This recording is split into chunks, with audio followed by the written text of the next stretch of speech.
হাই everyone সকলোকে স্বাগতম জনালোঁ আৰু এটা নতুন ভিডিঅ'লৈ। আজি মই তোমালোকৰ বাবে মেথছৰ কিছুমান কুৱেশ্যন লৈ আহিছোঁ। এই কুৱেশ্যনখিনিত কি থাকিব জানানে? ৰিচেণ্টলি যে হৈ গ'ল প্ৰি ফাইনেলৰ পেপাৰবিলাক, তাতে প্ৰি ফাইনেলৰ পেপাৰবিলাকত কিছুমান টান প্ৰশ্ন আহিছিলে আৰু তাৰে কিছুমান টান প্ৰশ্ন মোক আমাৰ কোৰ্চৰ এজন ষ্টুডেণ্টে পঠালে এটা PDF কৰি পেলাই। তো ফাৰ্ষ্ট অফ অল তেওঁক থেংক ইউ জনাইছোঁ এই ডাউট কুৱেশ্যনখিনি আগবঢ়োৱাৰ বাবে, কাৰণ এই কুৱেশ্যনখিনি মই আজি ছল্ভ কৰি দিলে হয়তো আৰু বহুত ষ্টুডেণ্টৰ লাভ হ'ব, আমাৰ কোৰ্চৰ খিনিৰ লগতে ইউটিউবৰখিনিও যাতে লাভ হওক, সকলোৱে লাভ হওক, সেইবাবে এই ভিডিঅ'টো মই চবতে পোষ্ট কৰি দিম, ঠিক আছে। আৰু এই ভিডিঅ'টোত মই ধুনীয়াকৈ তেওঁ যি কুৱেশ্যন কৰিছে, মই যি ডাউট পাইছে গোটেইখিনি মই তোমালোকক ছল্ভ কৰি দেখাম। তোমালোকেও ভিডিঅ'টো শেষলৈকে চাবা। কিছুমান টান প্ৰশ্ন আছে, নতুন কথা শিকিবা, পৰীক্ষালৈ যোৱাৰ আগত অতি আৱশ্যক হৈ পৰিব, ঠিক আছে। তো এই কুৱেশ্যনখিনি ভালকৈ কৰি যাবা। আৰু আমাৰ কোৰ্চৰ যদি এনেকৈ কোনোবাই আমাক যোনে কোৰ্চ লৈছে তেওঁলোকে যদি কিবা প্ৰশ্ন টান পোৱা মোক পঠাই দিবা, মই কৰি দিম এনেকৈ। ফাৰ্ষ্ট কুৱেশ্যনটো কি কৈছে? কুৱেশ্যনকেইটা অকণমান খালি ব্লাৰ আহিলে মই কুৱেশ্যনকেইটা তোমালোকক লিখি দিম, তোমালোকে চিন্তা কৰিব নালাগে। তো ফাৰ্ষ্ট কুৱেশ্যনটোত কি আছে জানানে? কি কৈছে? যদি কচেক থিটা, মই লিখি দিছোঁ হে, ধুনীয়াকৈ ৰখা। কি কৈছে আমাক? যদি কচেক থিটা প্লাছ কট থিটা ইকুৱেল টু m আৰু কচেক থিটা মাইনাছ কট থিটা ইকুৱেল টু n,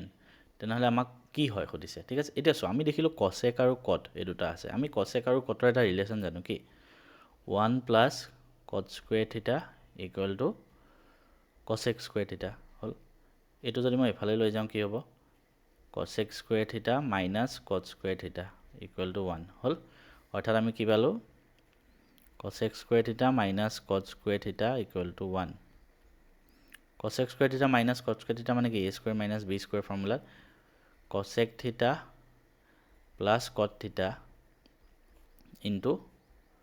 কচেক থিটা মাইনাছ কট থিটা, সেইটো হ'ব a plus b into a minus b equal to 1। অৰ্থাৎ এইটো মানে কি হয়? আমাক দিয়া আছে m, এইটো মানে কি হয়? আমাক দিয়া আছে n। তো একেবাৰে ইজি, m ইনটু n 1, এই অপশ্যন এ। আজি কুৱেশ্যনকেইটা স্পীডত কৰি যাম। আমাৰ অলৰেডি থিয়ৰী বস্তু আমি চব কোৰ্চত পঢ়িয়ে থৈছোঁ, তো তোমালোকে চবেই মই আশা কৰি আছোঁ 100 পাবা বুলি, ঠিক আছে। নেক্সট কুৱেশ্যনটো চোৱা, A45 45 কুৱেশ্যনে -45 কুৱেশ্যনটো ধৰিব নোৱাৰি। 45 কৰি পেলাই চাওঁ আৰু C8,2 এই দুটা কি? ABCD দুটা, মানে কুৱেশ্যনটো তোমাৰ ফাৰ্ষ্ট লাইনটো উল্টা পুল্টা দিলে। মানে ABCD এটা সামন্তৰিক হ'ব লাগে, ABCD এটা সামন্তৰিক, তাৰ দুটা বিপৰীত শীৰ্ষবিন্দু, অৰ্থাৎ এনেকুৱা টাইপ হ'ব। চোৱা, A4,5 দুটা বিপৰীত বুলি কৈছে আৰু এটা ধৰে এখিতে, C8,2, ঠিক আছে। এই দুটা দিছে। ইয়াৰ কৰ্ণ কেইডালে P বিন্দুত কাটে, অৰ্থাৎ এডাল কৰ্ণ হ'ব এডাল ডায়েগনেল, এডাল ডায়েগনেল হ'ব এডাল, ইহঁতে P বিন্দুত কাটে, এইটো P A, B বিন্দুত কাটে। আমি এটা কথা জানো যে এটা যদি সামন্তৰিক হয়, ইংলিছত সামন্তৰিকটো পেৰেলেলগ্ৰাম বুলি কোৱা হয়, ঠিক আছে। তো এই পেৰেলেলগ্ৰামে যদি তোমালোকৰ কাটে তেনেহ'লে মধ্যবিন্দু হয় সেইটো সদায়, ঠিক আছে। তো মধ্যবিন্দু হ'লে কি হ'ব? সদায় মিড পইণ্ট হ'ব, ঠিক আছে। চ' মিড পইণ্ট মানে কি হ'ব? যে এইটো আৰু এইটো ডিষ্টেঞ্চৰ মাজত এইটো মিড পইণ্ট। এতিয়া আমি মিড পইণ্টৰ ফৰ্মুলাটো জানো, কি হয়? প্ৰথমটো x coordinate A equal to x1 plus x2/2 আৰু B হ'ব y1 প্লাছ y2/2, অৰ্থাৎ x1 প্লাছ x2 মানে 4 প্লাছ 8/2 আৰু B হ'ব y1 প্লাছ y2 মানে 5 প্লাছ 2/2, অৰ্থাৎ এইটো হ'ব 12/2 মানে 6, এইটো হ'ব B 7/2, ঠিক আছে। এইটো হ'ল। তেন্তে A আৰু Bৰ মাজৰ সম্পৰ্ক কি সুধিছে? A আৰু B এইটোতো কিমান হ'ব? 3.5। তো A ইকুৱেল টু কিমান হ'ব? B plus A equal two B plus কিমান? B লগত কিমান যোগ কৰিলে A পাবা? আৰু 2.5 যোগ কৰিব লাগিব, ঠিক আছে।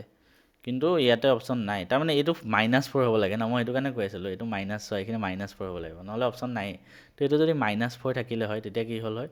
-4 প্লাছ 8/2 মানে তেতিয়া হ'ব 4/2,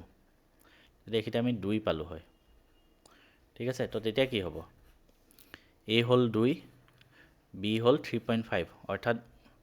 Bটো 8কৈ কিমান বেছি? 1.5 বেছি হ'ল। তো B equal to A plus 1.5, এইটো option B is the right answer, ঠিক আছে। নেক্সট কুৱেশ্যন, এইটো কি কৈছে? অকণমান ধৰিব নোৱাৰাকৈ দিছে, মই লিখি দিছোঁ। P ইকুৱেল টু আছে x² y³ z⁴n আৰু Q ইকুৱেল টু আছে x³ y⁴m z², ঠিক আছে।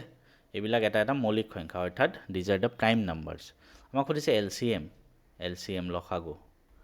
কিমান কৈছে x cube Y to the power 4 Z cube সেইটো হয় ইয়াৰ এলচিএম এতিয়া চোৱা আমি যেতিয়া মৌলিক উৎপাদীকৰণ পদ্ধতিৰে এলচিএম কৰোঁ এইটো কুৱেশ্যন বহুত ইম্পৰ্টেণ্ট হয় বহুত কেইখন টেষ্ট পেপাৰত এনেকুৱা প্ৰশ্ন আহিছে ঠিক আছে মনত ৰাখিবা আমি কি কৰোঁ আমি যেতিয়া HCF উলিয়াওঁ মই উল্টাটো কৈছোঁ গসাও তেতিয়া কি হয় কমন কেইটা লওঁ আৰু আমি সিহঁতৰ আটাইতকৈ সৰুকেইটা লওঁ আৰু যেতিয়া এলচিএম উলিয়াওঁ আমি গোটেইকেইটা লওঁ আৰু চবৰে ডাঙৰবিলাক লওঁ পাৱাৰ ঠিক আছে মনত ৰাখিবা তো ইয়াতে চোৱা এক্স কিউব এক্সৰ ওপৰত 2 আছে 3 আছে চবতকৈ ডাঙৰ কি 3 সেইবাবে 3 লৈছে ইয়াত চোৱা ৱাইৰ ওপৰত 3 আছে ইয়াত ৱাইৰ ওপৰত m আছে আৰু ইয়াতে 4 আছে অৰ্থাৎ এইটো যদি 3 হয় এইটো 4 হ'ব লাগিব ন তেতিয়াহে হায়েষ্ট পাৱাৰটো আহিব অৰ্থাৎ m ইকুৱেল টু আমি 4 পাম তেতিয়াহে ইয়াত হায়েষ্ট পাৱাৰ 4 হ'ব এইটো যে 4 হ'লেহে এইটো 4টো ইয়ালৈ আহিব চিমিলাৰলি ইয়াত চোৱা z ইকুৱেল টু 2 আছে ইয়াত n আছে আৰু আমাৰ এলচিএমৰ জেডৰ ওপৰত কি আছে 3 অৰ্থাৎ এইখিনিতে 3 আছে মানে 2 আৰু 3 ভিতৰত ডাঙৰ 3 সেইবাবে আহিলে তো n ইকুৱেল টু পালোঁ 3 আমাক সুধিছে 2m প্লাছ 3n কিমান লিখি দিয়া 2 ইনটু m মানে 2 4 গুণ 8 প্লাছ 3n মানে 3 3 গুণ 9 17 হ'ব এনচাৰ ঠিক আছে next question y equal to 0 আৰু y ইকুৱেল টু -7 সমীকৰণৰ কিমান সমাধান আছে এইটো বহুতে কিবা কিবি বহুত ভাবি থাকিব একো ভাবিব নালাগে জাষ্ট তুমি কি কৰা সংখ্যা ৰেখা ড্ৰ কৰা ঠিক আছে মই সেইবাবে কওঁ কনচেপ্ট জনাটো বহুত দৰকাৰী হৈ পৰে গণিতত তুমি সংখ্যা ৰেখা ড্ৰ কৰা x y ঠিক আছে এফালে নিগেটিভ এফালে নিগেটিভ y ইকুৱেল টু 0 কোনডাল অক্ষত হয় যেতিয়া x এক্সিছত কিবা এডাল থাকে পইণ্ট চবতে y ইকুৱেল টু 0 তো y ইকুৱেল টু 0 গ্ৰাফ এডাল নেক্সট y ইকুৱেল টু -7 অৰ্থাৎ তললৈ আহিব লাগিব ইমান মানত আছে ধৰা তো এই পইণ্টডালত সদায় y ইকুৱেল টু -7 হ'ব ঠিক আছে এতিয়া চোৱা এডাল আৰু এই দুইডাল কি হয় পেৰেলেল লাইন হয় পেৰেলেল লাইন মানে সমান্তৰাল ৰেখা সিহঁতে কেতিয়াও মিল নাখায় অৰ্থাৎ সিহঁতৰ এটাও সমাধান নাই অপশ্যন ডি ঠিক আছে নেক্সট কুৱেশ্যন এইটো কি কৈছে এটা বহুপদ দিয়া আছে এই বহুপদটোৰ শূন্যকেইটা আলফা বিটা গামা হয় তেন্তে এইটোৰ মান কিমান হয় সুধিছে একেবাৰে ইজি মই কৰি আছোঁ চোৱা 1 প্লাছ আলফা 1 প্লাছ বিটা আৰু 1 প্লাছ গামা আমাক ইয়াৰ ভেলুটো সুধিছে আমি একেবাৰে ধুনীয়াকৈ উলিয়াব পাৰিম চোৱা প্ৰথম এইটো আৰু এইটো পূৰণ কৰা কি হ'ব 1এৰে এই গোটেইটোক পূৰণ কৰা 1 প্লাছ বিটা প্লাছ আলফাৰে ইয়াক পূৰণ কৰা আলফা প্লাছ আলফাৰে বিটাক পূৰণ কৰা আলফা বিটা হ'ল ইনটু 1 প্লাছ গামা এইটো এফালে থাকিলে এইটো উল্টাই লিখি দিওঁ কৰিব ইজি হ'ব প্লাছ আলফা বিটা এতিয়া চোৱা আকৌ পূৰণ কৰা 1এৰে এই গোটেইটোক মানে 1এৰে পূৰণ কৰিলেও ছেম টু ছেম আহিব প্লাছ এবাৰ এই গামাৰে এই গোটেইটোক গামাৰে 1ক কৰিলে গামা প্লাছ গামাৰে বিটাক কৰিলে বিটা গামা প্লাছ গামাৰে আলফাক কৰিলে alpha gamma plus alpha beta gamma এতিয়া চোৱা আমি এক্সট্ৰাকৈ লিখিম 1 প্লাছ বিটা আলফা আৰু গামা আছে তো অৰ্থাৎ আমি ভালকৈ লিখিছোঁ আলফা বিটা গামা প্লাছ এই তাৰপিছত এই দুটা আছে এনেকৈ তো alpha beta plus beta gamma plus alpha gamma আৰু লাষ্টত গোটেইকেইটা আছে এতিয়া 1 প্লাছ ইয়াৰ কাৰণে এটা ফৰ্মুলা আছিলে মই তোমালোকে ত্ৰিঘাত বহুপদত চাবা তাৰপিছত ইয়াৰ কাৰণে এটা আছিলে আৰু ইয়াৰ কাৰণে এটা আছিলে গোটেইকেইটা লিখি দিয়া এনচাৰ ধুনীয়াকৈ ওলাই যাব নেক্সট কুৱেশ্যন চাওঁ আহা তিনিটা বিন্দু যদি একৰেখীয় হয় তেন্তে কি হয় সুধিছে তো পইণ্টকেইটা কি পইণ্টকেইটা হ'ল a square comma 0 b 0 comma b square c 1 কমা 1 একৰেখীয় মানে ইহঁতৰ ত্ৰিভুজটোৰ যিটো কালি সেইটো 0 হ'ব এতিয়া ত্ৰিভুজৰ কালিৰ ফৰ্মুলা কি আছিলে half into x1 into y2 minus y3 plus x2 into y তাৰপিছত y3 minus y1 plus x3 into y1 minus y2 ঠিক আছে তো ধুনীয়াকৈ লিখি কৰি দিয়া হাফ মই একেবাৰতে লিখিম স্পীডত x1 মানে এইটো x1 ধৰা a square y2 minus y3 মানে b square minus 1 plus x2 মানে ছেকেণ্ড পইণ্টত x2 0 আছে গতিকে এইটো লিখিবই নালাগে নেক্সট x3 মানে আছে তোমাৰ 1 y1 মাইনাছ y2 মানে 0 মাইনাছ b স্কুৱেৰ তো আৰু এই গোটেইটো 0 হ'ব এৰিয়াটো যিহেতু 0 তো কিমান হ'ব a square b square minus a square এইটোতো 0 1 into 0 0 1 into minus minus b square তো এইটো কৰিলে হাফটোতো 0 হৈ যাব a square b square minus a square minus b square equal two 0 minus কেইটা এফালে লৈ যাওঁ a square b square equal two a square plus b square তো এইটোৰে এই গোটেইটোক হৰণ কৰি দিয়া 1 equal to a square by a square b square plus b square by a square b square এইটোৰে এইটো কাটা গ'ল 1 থাকিলে ওপৰত এইটোৰে এইটো কাটা গ'ল 1 থাকিলে অৰ্থাৎ এইটোৱে মই সজাই লিখি দিলোঁ 1 by a square plus 1 by b square equal to 1 হ'ল ঠিক আছে option A is the right answer next question চাওঁ কি কৈছে আমাক যে ত্ৰিভুজ পি কিউ আৰত S T parallel Q R অৰ্থাৎ ট্ৰাইংগল এটা আছে আমাৰ P Q R S T parallel হয় ওকে পি এছ যদি 16 হয় পি কিউ 40 গোটেই পি কিউটো 40 হয় okay P T by T R উলিয়াব দিছে P T by T R এইটোচোন একেবাৰে ইজি ইমান ইজি প্ৰশ্ন নোৱাৰিলে কেনেকৈ হ'ব এছ টি বাই কিউ আৰ মানে দুইটা পেৰেলেল হয় তো যোনটো উপপাদ্য আছিলে প্ৰথম উপপাদ্যটো মৌলিক সমানুপাতিকতা উপপাদ্য আছিলে আই থিংক তো P T by T R equal to সেইটো উলিয়াব লাগে P S by S Q P S কিমান 16 এছ কিউ কিমান সেইটো নাজানো বুলি কৰিলে কেনেকৈ হ'ব এইটো যদি 16 হয় গোটেইটো 40 তো এই বাকীখিনি কিমান হ'ব 40ৰ পৰা 16 বিয়োগ কৰি দিয়া 24 আঠেৰে কাটিলে 2 আঠেৰে কাটিলে 3 2:3 নেক্সট কুৱেশ্যন এইটো এটা নতুন কনচেপ্ট এইটো যে এটা ত্ৰিভুজ অন্য এটা ত্ৰিভুজৰ সৈতে সৰ্বসম হ'বলৈ স্কেল ফেক্টৰ কিমান হ'ব লাগিব স্কেল ফেক্টৰ যদি কংগ্ৰুৱেণ্ট ট্ৰাইংগল হয় স্কেল ফেক্টৰ সদায় 1 হয় স্কেল ফেক্টৰ মানে কি জানানে এইটো এটা ত্ৰিভুজ ধৰা এ বি চি এইটো এটা ত্ৰিভুজ ধৰা D E F scale factor মানে ইয়াৰ কাৰেস্পণ্ডিং ছাইডবিলাকৰ ৰেচিঅ' অৰ্থাৎ এ বি আৰু ডি ই ধৰা এই যোনটো ৰেচিঅ' কাৰেস্পণ্ডিং ছাইড ন অনুৰূপ বাহু যিটো অনুপাত সেইটো স্কেল ফেক্টৰ বুলি কোৱা হয় এতিয়া যদি এইটো আৰু এইটো ত্ৰিভুজ সৰ্বসম হয় সৰ্বসম মানে বাহুকেইটা সমান অৰ্থাৎ এ বি আৰু ডি ই সমান হ'ব অৰ্থাৎ A B by A B লিখিব পাৰোঁ ডি ই জেগাত দুইটা সমান যিহেতু কাটি দিলে 1 হ'ব সেইবাবে স্কেল ফেক্টৰ 1 হয় ঠিক আছে আমি নেক্সট কুৱেশ্যনত যাওঁ ইয়াত কি কৈছে চোৱা এইটো টান পাইছে যে এই তথ্যসমূহৰ পৰা যদি 35 বাদ দিয়া হয় তেনেহ'লে নতুন মধ্যমা কিমান হ্ৰাস পাব কিমান কমিব মানে ঠিক আছে প্ৰথম আমি আগৰ মধ্যমাটো উলিয়াই লওঁ কি আছে চোৱা মই ইয়াতে দেখাই দিছোঁ 30 34 মই লিখি লৈছোঁ লাগিলে ৰখা 30 34 36 37 38 39 40 কেইটা সংখ্যা আছে চোৱা 1 2 3 4 5 6 7 8 আঠটা আছে তো মধ্যমা উলিয়াবলৈ আমি কি কৰিম যুগ্ম থাকিলে অলপ উলিয়াব দিগদাৰ হয় হয়নে তো আমি কি কৰিছিলোঁ n/2 আৰু n+1/2 এই দুটা পদৰ আমি গড় লৈছিলোঁ অৰ্থাৎ কি হ'ব n/2 মানে টোটেল 8টা আছে 8/2 মানে হ'ল 4 +1 চৰি n/2 + 1 পদটো কিমান হ'ব 5 নম্বৰ পদ 4 নম্বৰ পদ আৰু তাৰ পিছৰ 5 নম্বৰ অৰ্থাৎ এইটো আৰু এইটো এই দুটাৰ এভাৰেজ 36 + 37/2 এইটো কৰিলে কিমান হ'ব 3 এফালে হ'ব 73 ন 73/2 আৰু এইটো হৰণ কৰি দিয়া 2ৰে কিমান পাবা জানানে 36.5 আগৰ মধ্যমা আছিলে 36.5 প্ৰথম ঠিক আছে এইটো ইনিচিয়েলি নেক্সট কৈছে যে তুমি এবাৰ 35টো আঁতৰাই দিয়া এবাৰ আমি 35টো যদি আঁতৰাই দিওঁ মই অকণমান দেখাই দিছোঁ 35টো আঁতৰাই দিলোঁ ঠিক আছে যদি মই 35টো আঁতৰাই দিওঁ টোটেল সংখ্যা কেইটা হ'ব 1 2 3 4 5 6 7 এবাৰ 7টা পালোঁ 7টা পালে আমাৰ ইজি হয়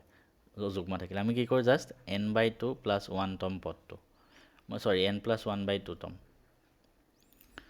অৰ্থাৎ কিমান হ'ব মই মধ্যমা ক্লাছত ধুনীয়াকৈ ডিটেইলছত বস্তুটো শিকোৱা আছে মধ্যমা কেনেকৈ কৰিলে ইয়াত 7টা আছে তো 7 + 1/2 মানে 4 নম্বৰ পদটো 1 2 3 4 37 এবাৰ পাম 37 তো তথ্যসমূহৰ মধ্যমাৰ হ্ৰাস কিমান হ'ব ঠিক আছে 35 বাদ দিলে মধ্যমা হ্ৰাস কিমান হ'ব সুধিছে হ'লে 35 আছিলে মধ্যমাৰ হ্ৰাস পোৱা নাই একচুৱেলি মধ্যমাটো বাঢ়িহে যাব লাগে মোৰ মতে আমি ভুল কৰিছোঁ নেকি ঠিকেইটো লিখিছোঁ য়েছ 34 35 আমি চিৰিয়েলি লিখিছোঁ মধ্যমা মোৰ মতে বাঢ়ি যাব লাগে 0.5 হ'ব লাগে এনে এনচাৰটো ঠিক আছে চাবা বস্তুটো একবাৰ next 2x square minus 4x plus 5 or 0 আছে তো 2x square minus 4x plus 5 তো ইয়াতে আলফা প্লাস বিটা কিমান হ'ব minus b by a অৰ্থাৎ 4 ৰ আগত মাইনাস আছে মাইনাস লগালে 4 প্লাস 4 হৈ যাব না মাইনাস মাইনাস মিলে 2 a মানে হল 2 তো হ'ব 2 alpha plus beta 2 alpha beta কিমান হ'ব 5 by 2 c by a ঠিক আছে তো প্ৰথম কৈছে যে 1 by alpha plus 1 by beta কিমান হ'ব 1 by alpha plus 1 by beta অৰ্থাৎ alpha beta ওপৰত এটো যোগ কৰিলে alpha plus beta এইবিলাক তো আমি কৰি আহিছো হয়নে alpha plus beta আছে 2 এটো আছে 5 by 2 দুইটো ওপৰত গুছি যাব 4 by 5 4 by 5 ক'ত আছে সো 4 by 5 এটো আছে মানে p লগত 4 মিলে হল তো p লগত 4 মিলা ক'ত ক'ত আছে এটোত 1 মিলিছে নহয় এটো নহয় তাৰ মানে আমি মই কেনেকে সহজকে কৰিব পাৰি বস্তুটো ঠিক আছে একদম শৰ্টত প্লাস কম সময়ত মই হেতু বস্তু তোমালোকক দেখাই আছো তো p লগত আমাৰ দুটা মিলে হল এটা বহুতে আকৌ নেক্সটত কৰি থাকিবা ইমান কৰি থাকিব নালাগে সো নেক্সট চাম q তাৰপিছত r অকল এটা চালে হল সো q ইয়াত হয় 1ত মিলিব নহয় 2ত মিলিব এটা q টো আমি চাই লওঁ ঠিক আছে q টো চাব হলে আমাক কিন্তু এটো বস্তু আমাক ভুলকে দিছে এটো আলফা বিটা হ'ব লাগিব কোৱেশ্চনটো ভুল আলফা মাইনাস বিটা স্কয়াৰ তো আলফা মাইনাস বিটা স্কয়াৰ যদি কৰিব লাগে কি হ'ব alpha square plus beta square minus 2 alpha beta formula এটা এটো আমি কেনেকৈ কৰিম চোৱা alpha square plus beta square মানে হল alpha plus beta whole square minus 2 alpha beta তেতিয়া alpha square plus beta square পাম আকৌ মাইনাস 2 আলফা বিটা আমি যোনটো বস্তু জানো আমি হেতুত নি আছো ঠিক আছে আমি এটো আৰু এটোহে জানো এটোটো নাজানো হেবাবে আমি হেনেকে লৈ গৈ আছো এখিনি বস্তু মনত ৰাখিবা তো alpha plus beta square 4 alpha beta তো আলফা প্লাস বিটা আমি কিমান পাইছিলো 2 স্কয়াৰ মাইনাস 4 ইনটু কিমান আছিলে 5 by 2 4 মাইনাস এটোৰে 2 কাটা 10 মানে মাইনাস 6 তো মাইনাস 6 ৰ লগত মিলিব q2 q লগত 1 ইয়াত মিলিছে yes option a is the right answer আমি নেক্সট r আৰু s চাই থাকিব নালাগে দেখিলা তো তেনেকে কৰে শৰ্টকাট নেক্সট কোৱেশ্চন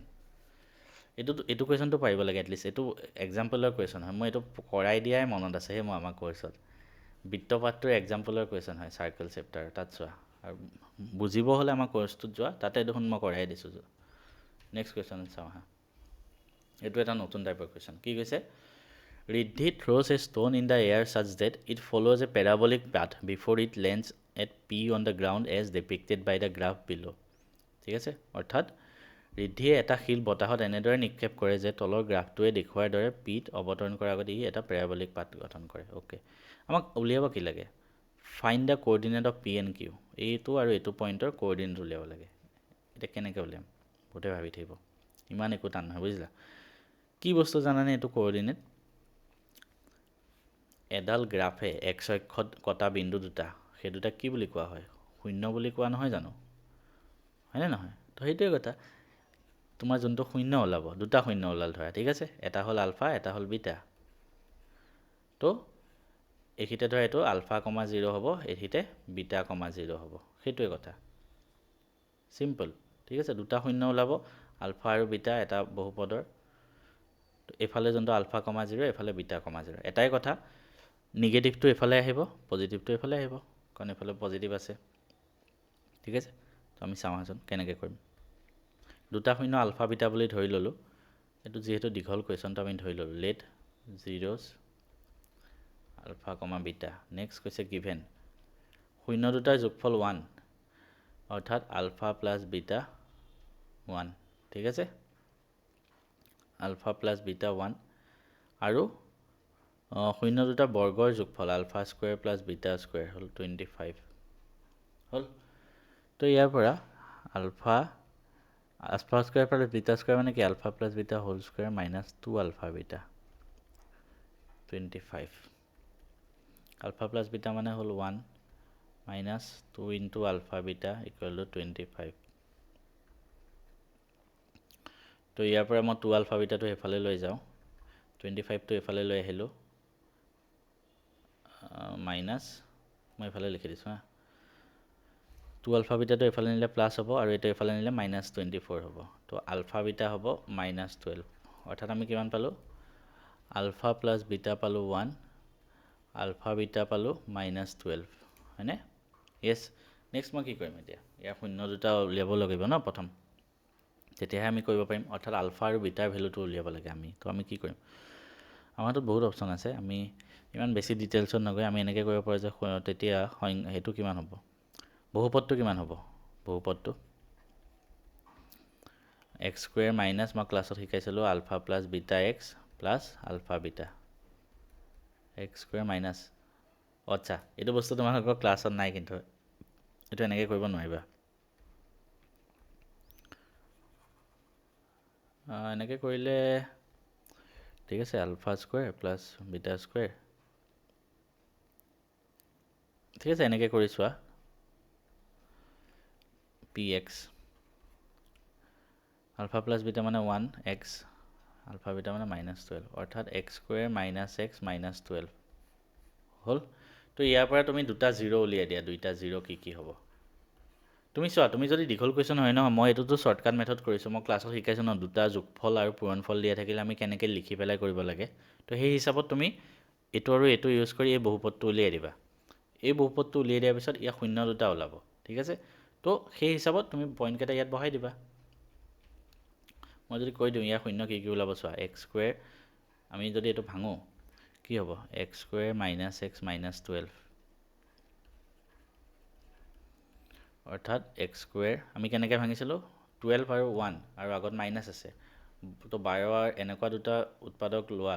যোন দুটা বিয়োগ কৰিলে মাজৰটো আহে তো 4 আৰু 3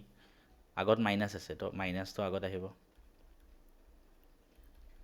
হ'ল তো এক্সটো কমন ল'লোঁ এক্স -4 3টো কমন ল'লোঁ এক্স -4 তো এক্স প্লাছ 3 মই কৰিয়ে দিলোঁ therefore x plus 3 equal to 0 ইয়াৰ পৰা পাম x equal to -3 আৰু x minus 4 equal to 0 ইয়াৰ পাম x equal to 4 therefore point কেইটা কি হ'ব এটা -3,0 এটা 4,0 এই দুটাই পইণ্ট হ'ব ইয়াতে ঠিক আছে তো সেই হিচাপত p আৰু q বিন্দু বুলি কুৱেশ্যনত প্ৰপাৰলি লিখি দিবা দেই এনেকৈ লিখিবা p and q p to q এফালে লিখিলোঁ কাৰণ মাইনাছটো উল্টো চাইডে থাকিব ন সেইটো সৰি আমি উল্টাই লিখিলোঁ এইটো q হ'ব হা এইটো p হ'ব নেক্সট কুৱেশ্যন কি কৈছে আৰু কেইটা কুৱেশ্যন আছে এটা দুটা তিনিটা কুৱেশ্যন আছে চোৱা ত্ৰিভুজ এ বি চিত এ এক্স ইকুৱেল টু 4 ঠিক আছে আমি লিখি লওঁ ফাৰ্ষ্ট এ আঁকি ল'বা ধুনীয়াকৈ A B C A B আৰু এ চি বাহুত এক্স আৰু ৱাই বিন্দু ঠিক আছে এ এক্স হ'ল 4 এক্স বি হ'ল 10 এ ৱাই হ'ল 6 ৱাই চি হ'ল 15 আমি চাম যে এইটো আৰু এইটো এনেকৈ সমানুপাতিক হয় নেকি তেতিয়া আমাৰ এইটো আৰু এইটো পেৰেলেল হৈ যাব আমি যদি চাওঁ A X by X B 4/10 কাটি দিয়া 2/5 similarly A Y by Y C 6/15 কাটি দিয়া 3ৰে 2/5 therefore ax by xb equal to ay by yc so therefore কি হ'ব xy parallel bc কোনটো উপপাদ্য পা আহিছে গোটেই উপপাদ্যটো দীঘলকে লিখি দিবা তুমি গম পালো যে আকৌ মই আঁকি লৈছোঁ xy আৰু bc parallel therefore আমাক উলিয়াব কি দিছে চাবা bc আৰু xy আমাৰ ৰেচিও উলিয়াব দিছে এইটো আৰু এইটোৰ ৰেচিও আমি কেনেকৈ উলিয়াম bc আৰু xy লাগে আমাক আমি কেনেকৈ উলিয়াম আমি এই গোটেই ডাঙৰ ত্ৰিভুজটোত xy আছে সৰুটোত xy আছে আৰু ডাঙৰটোত bc আছে এই দুটা আমি চাম ঠিক আছে চোৱা ত্ৰিভুজ axy এণ্ড ত্ৰিভুজ abc এই দুইটা সৰুটো আৰু ডাঙৰটোৰ পৰা চাবা ঠিক আছে সৰুটোত চোৱা পোনপ্ৰথমে এইটো কোণ আৰু এইটো কোণ সমান হ'ব কাৰণ এইটো আৰু এইটো পেৰেলেল হয় মানে axy equal to abc আৰু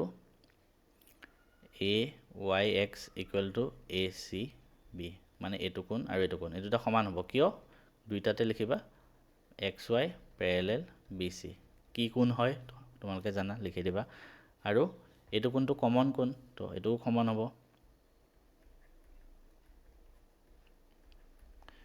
কমন সো therefore কি হ'ব ত্ৰিভুজ AXY similar ত্ৰিভুজ ABC A criteria মতে ঠিক আছে সো therefore আমাক কাৰ লাগে আমাক লাগে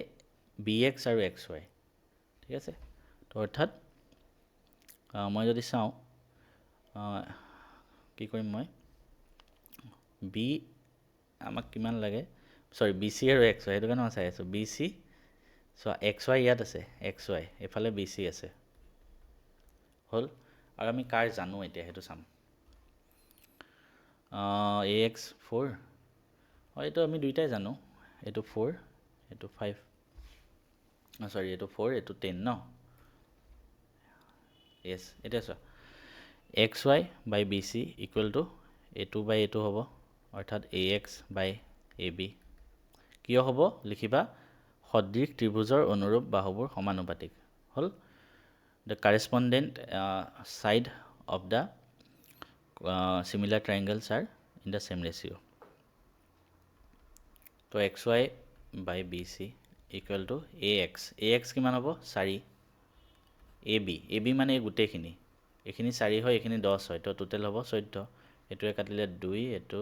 7 তো 7 এৰ ইয়াক পূৰণ কৰি দিয়া 7XY equal to 2BC এটোৱে আমাক প্ৰুফ কৰিব দিছে চোৱা এটোৱে ঠিক আছে তো প্ৰুফ হৈ গ'ল তেনেকৈ কৰিবা নেক্সট কোৱেশ্চন কি কৈছে চাওঁ তো নেক্সট কোৱেশ্চনটো কৈছে যে এটা আয়তৰ ঘনকৰ তিনিখন সংলগ্ন পৃষ্ঠৰ কালি x y আৰু z হয় তেনেহলে আয়তন এটো হ'ব হয় নে নহয় চাব লাগে ঠিক আছে আয়তনৰ ফৰ্মুলা এটো আমি চাওঁ আসন বস্তুটো এটা আয়তীয় ঘনক আয়তীয় চৌপল ইংলিছত কোৱা হয় কিউবয়েড এনেকৈ থাকে ন মই আঁকি দিছোঁ হল সংলগ্ন পৃষ্ঠ মানে এইখন তলৰ যে এখন তাৰপিছত তাৰ লগত আৰু এখন লাগি থাকিব এইখন ধৰা এই সাইডৰখন আৰু এইফালৰ সাইডৰখন ঠিক আছে তো এইখনৰ মই x ধৰিলো এইখনৰ কালি y এইখনৰ কালি ধৰা z ঠিক আছে তো ইহঁতৰ এটো থাকিব l b আৰু h থাকিব ন ইহঁতৰ সাইড কেটা এইখনৰ কাৰণে ধৰা কালি ধৰিলো এইখিনি ধৰা l এইখিনি ধৰা b তো এইখনৰ কালি কিমান হ'ব x = lb তো এইখিনি b হ'ব ঠিক আছে আৰু মই যদি এইখনৰ কাৰণে লওঁ এতিয়া এটো ধৰা h তো y = b * h হল bh ঠিক আছে সিমিলারলি z = z মানে মই এখন ধৰিলো এটো ধৰা l * h হল ঠিক আছে তো সেই হিচাপত মানে দুটা সাইড হিচাপে আমি ধৰি লৈছো তোমালোকে মনত ভাবিবা কথাটো ঠিক আছে নাও xyz কিমান হ'ব গুটে কেটা পূৰণ কৰিলে গুটে সব দুবাৰ আছে সো l দুবাৰ আছে b² h² সব দুবাৰ আছে স্কয়াৰত আহিল তো √xyz এফালে √over আনিলে স্কয়াৰ কেটা আতি যাব lbh আৰু lbh মানে কি ভলিউম তো ভলিউম মানে √xyz yes right আৰু ভলিউমৰ ফৰ্মুলা এটোই ইউজ হৈছে অৰ্থাৎ both are correct আৰু ৰিজনটো কাৰেক্ট হয় এছাৰচনৰ বাবে নেক্সট কোৱেশ্চন এটো বহুত জান পাইছে find the sum of all 11 terms of an AP whose middlemost term is 30 অৰ্থাৎ 11টা টাৰ্ম আছে হা তাৰ মাজৰ টাৰ্মটো 30 বুলি কৈছে এটা 11টা থাকিলে তাৰ মাজত কোনটো হ'ব বলে ভাবি থাকিব কোনটো হ'ব তাৰ লগত এক যোগ কৰি দিয়া 11 আছে ন তাৰ লগত এক যোগ কৰি দিয়া কি হ'ব 12 ডিভাইড বাই 2 দুইটা হৰণ কৰি দিয়া 6 নম্বৰ টার্মটো হ'ব তুমি যদি ভাবিছা হয় নে নহয় চাওঁ আছোন 1 2 3 4 5 6 7 8 9 10 11 হয়নে 6 নম্বৰ টাৰ্মটো এইটো 6টো হ'ব এফালে 5টা আছে এফালে 5টা চোৱা মাজত আছে therefore আমাক দিয়া কি আছে all 11 terms এটা সমান্তৰবৰ্গটি 11তম পদটোলৈকে যোগফল লাগে n = 11 যদি মধ্যবৰ্তী পদটো 30 হয় তো লেট আমি ধৰি ললো first term = a common difference = d হল মাজৰ টাৰ্মটো অৰ্থাৎ a6 আমাক দিয়া আছে 30 তো a6 মানে কি a + n - 1 * d = 30 তো a plus 6 টার্ম হয় না 6th টার্মটো আছে তো 6 টার্ম হলে 6 - 1 মানে 5 * d = 30 হল আমি এটো পালো তাৰ পিছত আমাক কৈছে যে 11 নম্বৰ টাৰ্মটো লৈকে আমি যোগফল উলিয়াব লাগে ওকে নাও কৰি চাওঁ, কৰি চোৱাতনো কি যায়, ওলাব নাই নাজানো। n/2 into 2a plus n-1 into d। এতিয়া চোৱা n এবাৰ 11 হ'ব, 11/2 ইনটু 2a, লিখোঁ 2a প্লাছ n-1, এবাৰ n মানে 11 নম্বৰ টাৰ্মলৈকে উলিয়াব লাগে, তো 11 - 1 মানে 10 ইনটু d ওলাই যাব। চোৱা 11/2 ইনটু ইয়াৰ পৰা 2 এটা কমন লৈ লোৱা, 2 এটা যদি কমন লৈ লওঁ থাকিব ইয়াতে a, ইয়াতে 5d, 2 2 কাটা গ'ল। 11 ইনটু a প্লাছ 5d মানে আমি পালোঁ 30, তো এনচাৰ কিমান হ'ব এইটো 330। ঠিক আছে, তো তেনেকৈ এনচাৰ উলিয়াই। বস্তু এটা পালে তুমি টান বুলি নাভাবিবা। এতিয়া মই যিকেইটা কৰাই দিলোঁ সেইকেইটা one of the toughest question আছিলে টেষ্ট পেপাৰৰ পৰা। আমি লখিমপুৰ টেষ্ট পেপাৰৰ আগতে কৰিছোঁ, চাবা তোমালোকে, সেইকেইটা টান আছিলে। চিমিলাৰলি এইকেইটাও টান, কিন্তু মই যিকেইটা কৰালোঁ এটাও চিলেবাছৰ বাহিৰত আহিছে জানো? চিলেবাছৰ বাহিৰত এটাও অহা নাই। হয় যে পাঠটোত দিয়া কুৱেশ্যন অহা নাই, কিতাপৰ ভিতৰৰ কুৱেশ্যনো অহা নাই, আহিছে নতুন কুৱেশ্যন, কিন্তু টপিক একেটাই আৰম্ভ হৈছে। তো এইখিনি কুৱেশ্যনে যেতিয়া গৈ পেলাই তোমালোকৰ পৰীক্ষাত দিব, চবেই টান পাই কান্দি থাকিব। যোনে কিতাপৰ পৰা কমন কুৱেশ্যন চাই যায়, যোনে মুখস্থ কৰি যায়, সিহঁতে এইবিলাক কুৱেশ্যন এনেও নোৱাৰে। ঠিক আছে, মই আকৌ কৈছোঁ, যদি কমন কুৱেশ্যন চাই যোৱা এনেও নোৱাৰে। যোৱাবাৰ ছ'চিয়েল ছায়েন্সত সেনেকুৱা হৈছিলে, তো এইবাৰ হয়তো মেথছত এনেকুৱা হ'ব পাৰে, কি ঠিক। সেইবাবে পাঠটো পঢ়ি যোৱা, বস্তুখিনি বুজি যোৱা, আয়ত্ত কৰি যোৱা, টেষ্ট পেপাৰবিলাক প্ৰেক্টিছ কৰি যোৱা, যিখিনি পাৰা ভালকৈ কৰি আহিব পাৰিবা। ঠিক আছে, কাৰোবাৰ কমন কুৱেশ্যনৰ ওপৰত বিশ্বাস কৰি নাযাবা। মই আকৌ কৈছোঁ, ময়ো কেতিয়াবা অসমীয়া বা ছ'চিয়েল ছায়েন্স এইবিলাক দিওঁ, কিন্তু মই মেথছৰ কমন কেতিয়াও নিদিওঁ। ঠিক আছে, কাৰণ এইখিনি অকল বুজিবলগীয়া কুৱেশ্যন। মই অসমীয়া ছ'চিয়েল ছায়েন্স দিলেও তোমালোকে নাচাবা পৰাপক্ষত, কাৰণ কমন চাই লাভ নাই। মই আকৌ কৈছোঁ, ভিডিঅ'টো শেষলৈকে চোৱাৰ বাবে ধন্যবাদ। অলপ ছাবস্ক্ৰাইব কৰি গুচি যাবা।